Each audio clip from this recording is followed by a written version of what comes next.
ఆయన రాజకీయంగా ఒక హుందాతనంతో రియల్ స్టేట్స్మెన్ ఇన్ పాలిటిక్స్ అన్నది ఆయన నిర్మాణాత్మకంగా అలా ముందుకెళ్తూ ఈ రోజున అత్యున్నతమైన పొజిషన్ మాజీ ఉపరాష్ట్రపతిగా ఆయన నిర్వహించి తన బాధ్యతలు చేశారు. కానీ ఆయన ఎప్పుడూ మదనపడుతుంటారు. నాతో కూడా ఆయన షేర్ చేసుకున్నారు.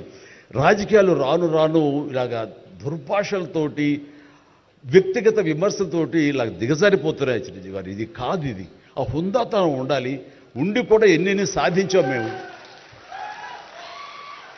అది ఇదవుతున్నాడు. ఎంత మదన పడుతున్నారంటే వన్ కూర్చున్నప్పుడు ఆయనతో నాతో చెప్పినప్పుడు ఇప్పుడు కూడా అలాగే అయిపోతుంది. అలా అవ్వకుండా ఉంటే బాగుంటుంది అంటే అలాంటి అవ్వకుండా ఉంటే బాగుంటుందన్న ప్రయత్నంలో నేను కూడా మిమ్మల్ని ఇన్స్పిరేషన్గా తీసుకుని నేను వెళ్ళినవాడేనండి. కానీ ఆ ధాటికి ఆ మాటలకి మాట పడటం మాట అనటం ఇది నా వల్ల కాదు, మీలాగనే. కాబట్టి నేటి రాజకీయాల్లో మనం అన్ఫిట్ అంటారా, లేకపోతే మనలాంటి వాళ్ళు ఇలాగా ఎగైన్ ప్రతిసారి ప్రతి చోటని చెబుతూ ఉంటే ప్రజలు వాళ్ళు మోటివేట్ అయ్యి అలా దుర్భాషలాడి రాజకీయంగా వ్యక్తిగతంగా విమర్శ చేసే వాళ్ళని కానీ తిప్పి కొట్టగలిగితే ఖచ్చితంగా మీరనుకున్నది నేను అనుకున్నది జరిగి తీరుతుందండి. ఒక వాజ్పేయి గారు ఆ రోజుల్లో స్టేట్స్ మ్యాన్ అంటారు. ఆయనలాగా మళ్ళీ అంత హుందాతనం మళ్ళీ మనం ఈ రోజున మనం వెంకయ్యనాయుడు గారిలో చూస్తున్నాం. అయితే ఆయన రాజకీయంగా కొంచెం విశ్రమించారు కాబట్టి ఈ రోజున ప్రజలే ఆలోచించుకోవాలి. అలాగా నోరు జారే వాళ్ళని దుర్భాషలాడుతూ వ్యక్తిగత విమర్శలు చేసేవాళ్ళని తిప్పికొట్టే విధంగా నిర్ణయించే శక్తి మీకే ఉన్నది, మీరే నిర్ణయించుకోవాలని చెప్తున్నారు. ఇంత అద్భుతంగా అంగరంగ వైభవంగా రాష్ట్రమంతా ఆడుదాం ఆంధ్రాని జరుగుతుంటే పచ్చ ఛానళ్ళకి తెలుగుదేశం పార్టీ వాళ్ళకి మాత్రం కడుపు మంట తారాస్థాయికి వెళ్ళింది. వాళ్ళు అంటారు ఈ కిడ్స్ మీద ఈ బ్యాట్స్ మీద జగన్మోహన్ రెడ్డి గారి ఫోటోలు ఎందుకు అని అడుగుతున్నారు. ఆ కడుపు మంటతో అల్లాడే ఆ పచ్చ ఛానళ్ళని మీ ద్వారా సూటిగా ప్రశ్నిస్తున్నాను. ప్రభుత్వం చేపట్టిన ఈ కార్యక్రమంలో ముఖ్యమంత్రి జగన్మోహన్ రెడ్డి గారి ఫోటోలు కాకుండా దిష్టి బొమ్మ అయిన చంద్రబాబు నాయుడు ఫోటోలు పెడతారా అని అడుగుతున్నా. గతంలో చంద్రబాబు నాయుడు అధికారంలో ఉన్నప్పుడు ముఖ్యమంత్రిగా ఆయన ఫోటోలు కాకుండా చిరంజీవి పవన్ కళ్యాణ్ ఫోటోలు వేశారా మీ సంక్షేమ పథకాల మీద కానీ వేరే వాటి మీద అని అడుగుతున్నా. కాబట్టి వాళ్ళు తెలుసుకోవాల్సింది రాబోయే ఎలక్షన్స్ లో ఈ రాష్ట్ర ప్రజలు తెలుగుదేశాన్ని వాళ్ళతో కలిసి వచ్చే పార్టీలతో ఆడేసుకుంటాయి, వాళ్ళని హైదరాబాద్కి తరిమేస్తాయని కూడా ఈ సందర్భంగా తెలియజేసుకుంటున్నాను. ఈరోజు యువతకి ఒక హెల్తీ లైఫ్ ఇవ్వాలనుకొని ఒక మంచి ఉద్దేశంతో స్పోర్ట్స్ మీద గౌరవం, అభిమానం, ఆసక్తి ఉన్న జగన్మోహన్ రెడ్డి గారు ఈ యొక్క ఆడుదాం ఆంధ్ర అనేది డిజైన్ చేశారన్నది అందరూ కూడా గమనించాలి. ఎందుకంటే ఈరోజు మనకి ఆరోగ్యంగా ఉండటానికి ఒక ఎత్తు అయితే, రెండవది జాబ్స్లో స్పోర్ట్స్లో రాణించిన వాళ్ళకి ఏ విధంగా మంచి అవకాశాలు ఉంటాయో ఇప్పటికే మీరు చూశారు. మన గవర్నమెంట్లోనే గ్రూప్ 1 పోస్టులు కూడా 4కి ఇవ్వటం మీరు గుర్తించారు. అంతేకాకుండా స్పోర్ట్స్ కోటాల్లో స్పోర్ట్స్ పర్సన్స్కి ఈజీగా కూడా చాలా మంది జాబ్స్ తీసుకొని రావటం మీరు చూస్తున్నారు. యువతకి ఈరోజు కావాల్సిన విద్య కానీ వైద్యం కానీ క్రీడల్లో కానీ జగన్మోహన్ రెడ్డి గారు ఇస్తున్నంత సపోర్టు ఏ రాష్ట్రంలో ఏ ముఖ్యమంత్రి కూడా ఇవ్వలేదని గర్వంగా నేను చెప్పగలను. ఇంత గొప్ప అవకాశాన్ని క్రీడా శాఖకి ఇచ్చినందుకు క్రీడా శాఖ తరఫున క్రీడాకారుల తరఫున మనస్ఫూర్తిగా జగన్మోహన్ రెడ్డి గారికి కృతజ్ఞతలు తెలియజేసుకుంటూ ఈరోజు ఇక్కడ పోటీకి వచ్చిన క్రీడాకారులు అందరూ కూడా మీ డిస్ట్రిక్ట్స్కి మీ కాలేజెస్కి మంచి పేరు తీసుకొచ్చే విధంగా పోటీ పడి గెలవాలని కూడా కోరుకుంటున్నాను. ఎందుకంటే ఈ దేశంలో ఏ రంగానికి కూడా ఇంత ఇంపార్టెన్స్ ఉండదు, ఒక క్రీడా రంగానికి మాత్రమే ఆ ఇంపార్టెన్స్. ఏంటంటే మీరు మీ జిల్లా కోసం, రాష్ట్రం కోసం, దేశం కోసం ఆడే అవకాశం వస్తుంది. మీరు గెలిస్తే మీ ఊరు గెలిచినట్టు, మీ జిల్లా గెలిచినట్టు, ఈ రాష్ట్రం గెలిచినట్టు ఈ ఆడుదాం ఆంధ్రలో. కాబట్టి మీ అందరూ కూడా ఎక్కడ కేర్లెస్ అనేది లేకుండా అబ్బా వచ్చేసాం చాలే ప్రైజులు వచ్చేసే అనుకోవద్దండి. ఫైనల్ కొడితే చరిత్రలో నిలిచిపోతారు, అంతే కదా. చరిత్రలో మీకంటే ఒక పేజీ ఉండాలా వద్దా? ఉండాలి అంటే పోటీ పడండి. All the best. Thank you so much అండి.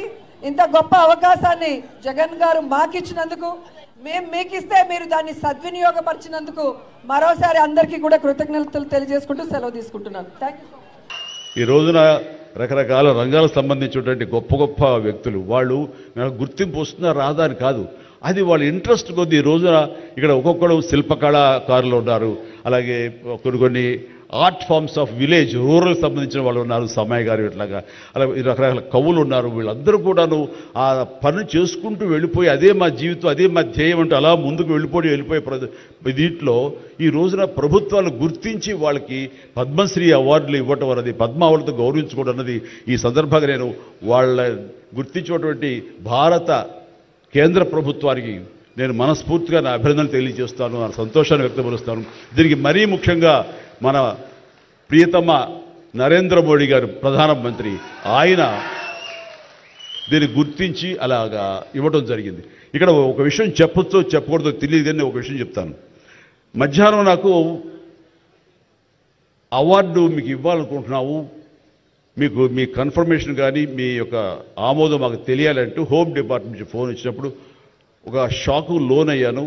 అప్పటికి ముందు నుంచి స్పెక్యులేషన్స్ ఉన్నాయి కానీ నాకు ఇవన్నీ కూడా వస్తాయి లేవో అనే దాని మీద ఎప్పుడో మీమాంస ఉండేది నాకు.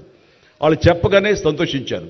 సో ఈవినింగ్ ఎన్నింటికి వస్తుందని వాళ్ళు 6-7 o'clock వస్తుంటే అప్పటి నుంచి అలా టీవీలు ముందు కూర్చున్నాను. సో కొంతసేపు చూసేసరికి రాలేదు ఆ వచ్చినాయి అని గబగ నేను సర్దుకొని కూర్చుంటే ముందు పద్మశ్రీ అవార్డులు ఒక 34-36 వచ్చినాయి. ఆ తర్వాత నెక్స్ట్ మందే కదా అనుకుంటూ అందరూ సర్దుగా రెండు పిల్లలు గొడవ చేయకుండా కూర్చోండి రే ఇష్యూగా నా పేరు వస్తుంది అంటూ కూర్చాను. అరగంట అయింది రాలేదు, గంట అయింది రాలేదు, గంటన్నర అయింది. ఆహా ఓరి బాబోయ్ ఏంటిది, ఏదైనా మళ్ళీ ఏమైనా మారుస్తారా, మనకి వచ్చే అవకాశం లేదని చిన్న మీమాంసలో ఉన్నారు. ఆ తర్వాత వచ్చిందనుకోండి. ఆ తర్వాత ఇదే డౌట్ నేను మన వెంకయ్యనాయుడు గారి ఇంటికి వెళ్ళి నేను ఆయన గౌరవంగా ఆయన సన్మానించుకున్నప్పుడు ఆయన ముందు చెబితే ఇదంతా కూడా నరేంద్ర మోడీ గారు ఒక ఆలోచన అండి. పద్మశ్రీ అవార్డులు చాలా బడుగు బలహీన వర్గాలకు సంబంధించినటువంటి చిన్న స్థాయి కళాకారులకి వచ్చింది. ఒకేసారి వెంకయ్యనాయుడు గారి పేరు, చిరంజీవి పేరు, పద్మ సుబ్రహ్మణ్యం పేరు, వైజయంతిమాల బాలి పేరు వస్తే కనుక అది సుస్పష్ట, అది ప్రముఖంగా వేసేస్తారు. అలా వేసినప్పుడు వీళ్ళ గురించి ఎవరు చెప్పుకుంటారు? కాబట్టి వీళ్ళ గురించి చెప్పుకోవాలి అంటే గంటన్నర టైం మధ్యలో గ్యాప్ ఇవ్వండి. గంటన్నర వరకు వాళ్ళ గురించి చర్చ జరుగుతుంది. వాళ్ళు ఎవరు అంటారు, ఇక్కడ సమ్మయ్య ఎవరు, ఆచార్య గారు ఎవరు, ఇలా పేర్లని చెప్పుకుంటూ వాళ్ళ గురించి ఆలోచిస్తారు, చర్చించుకుంటారు. వాళ్ళకి గుర్తింపు వస్తుంది. అది రిజిస్టర్ అయిన తర్వాత దెన్ చిరంజీవి వెంకయ్యనాయుడు గారు డబ్బు ఇష్టం అన్నారు. అది నిజంగా గొప్ప ఆలోచన, గొప్ప ఇది. వారి గురించి తెలుసుకున్న తర్వాత నాకు నరేంద్ర మోడీ గారి మీద గౌరవం మరింత పెరిగింది ఆయన చిన్న ఆలోచించి. సో ఇలాంటి సన్మానం జరగటం అన్నది నాకు నిజంగా అత్యంత గౌరవంగా భావిస్తాను. నా జన్మ సార్థకమైందని భావిస్తున్నాను. ఎన్నో కార్యక్రమాలు చేశాను. ఇది సినిమాల్లో రాణించిన కూడా సినిమాల్లో ఎంతో ప్రప్రథమ స్థానంలో ఎన్నో సంవత్సరాలు దశాబ్దాలుగా ఉండటమే కాకుండా ఆర్టిస్ట్కి సామాజిక బాధ్యత, సామాజికటువంటి సేవ చెయ్యాలి. అది నేను అనుకోను కాదు, ఏమీ కాదు, నాకు అనిపించి నా అభిమానులు అందరూ కలిపి వాళ్ళు ఎంతసేపటికి సినిమా థియేటర్లకో వాల్ పోస్టర్లకో పాలాభిషేకాలకో వీటి కొట్టుకోవడాలు వీటికి ఉండేటటువంటి కల్చర్ని మనం మార్చాలి అనే ఉద్దేశంతో వీళ్ళందరూ శక్తివంతులు. ఇలాంటి శక్తిని అన్గైడెడ్ మిస్సైల్లా ఉండకుండా దీని అన్నింటి ఛానలైజ్ చేస్తే కనుక వీళ్ళ చేత సత్కార్యాలు మనం చేయించుకోవచ్చు అనే భావం నాకు లేట్ 90s వచ్చింది. అందులో భాగంగా ఆ రోజున బ్లడ్ దొరకక ఎంతోమంది మరణిస్తున్నారని తెలిసిన తర్వాత ఇంతమంది ప్రజానీకం ఉండి కేవలం బ్లడ్ అనేది హాస్పిటల్లోనో లేకపోతే ఫార్మస్యూటికల్స్లోనో దేడు దొరకదు మనకి. అది మనిషి ఇంకో మనిషికి ఇస్తేనే దొరుకుతుంది. అలాంటిది మనుషుల్లో ఇన్స్పైర్ చేయక వాళ్ళు స్పందించి స్పందింపచేసే విధంగా ఎవరు ముందుకు రాక జరుగుతుంది. కాబట్టి నేను ఎందుకు చేయకూడదు?